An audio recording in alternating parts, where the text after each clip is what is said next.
Olá, queridos. Hoje é o dia que se comemora a data da Reforma Protestante.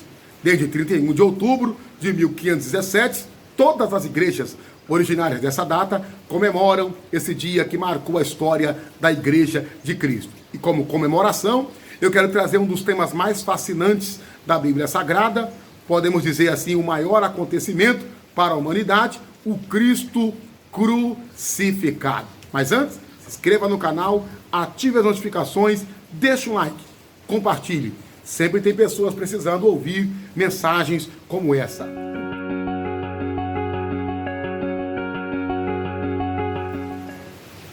E como homenagem a essa data maravilhosa, o dia da Reforma Protestante, eu trago um dos temas mais fascinantes da Bíblia Sagrada, o Cristo crucificado, o maior evento acontecido para a humanidade.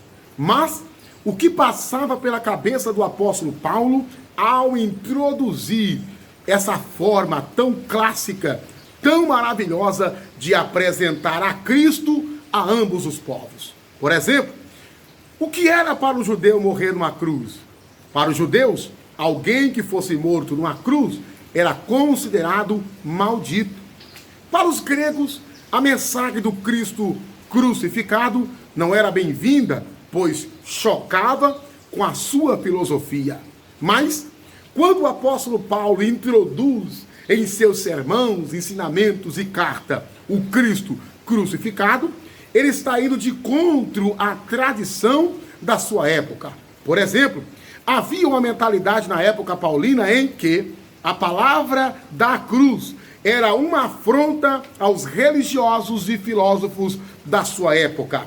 Por exemplo, acreditar que uma execução romana poderia ser um instrumento de salvação era inacreditável, era inadmissível. E Paulo ousadamente introduz: eu prego a Cristo e este crucificado.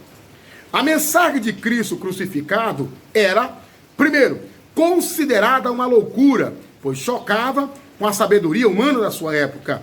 2. A mensagem do Cristo crucificado trazia a ideia de fraqueza e loucura para aqueles que não criam no poder de Deus.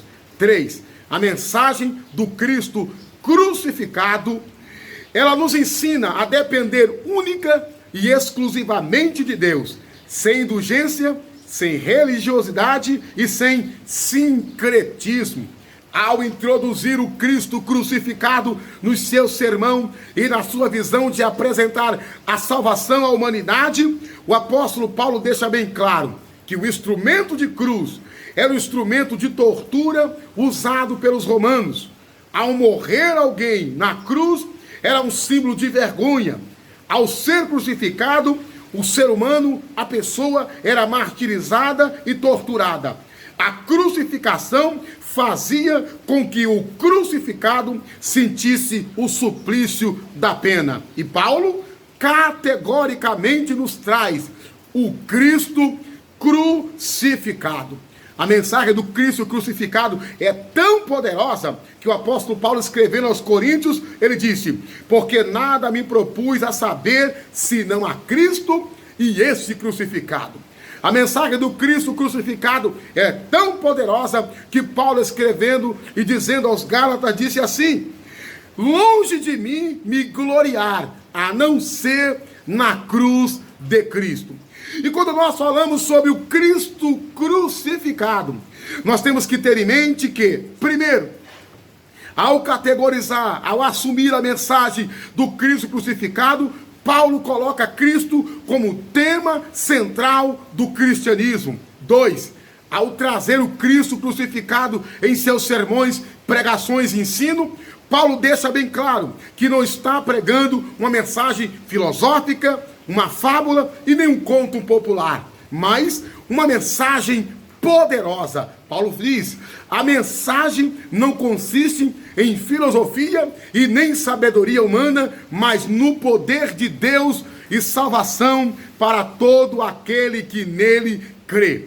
Ao pregar a mensagem do Cristo crucificado, Paulo está anulando qualquer indulgência, qualquer religiosidade e coloca Jesus como centro e como meio da nossa salvação.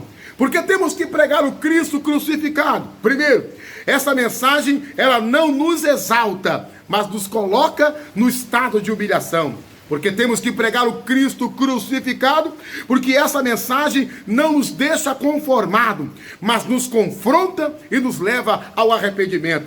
A mensagem do Cristo crucificado, ela nos mata e nos leva ao novo nascimento, à regeneração.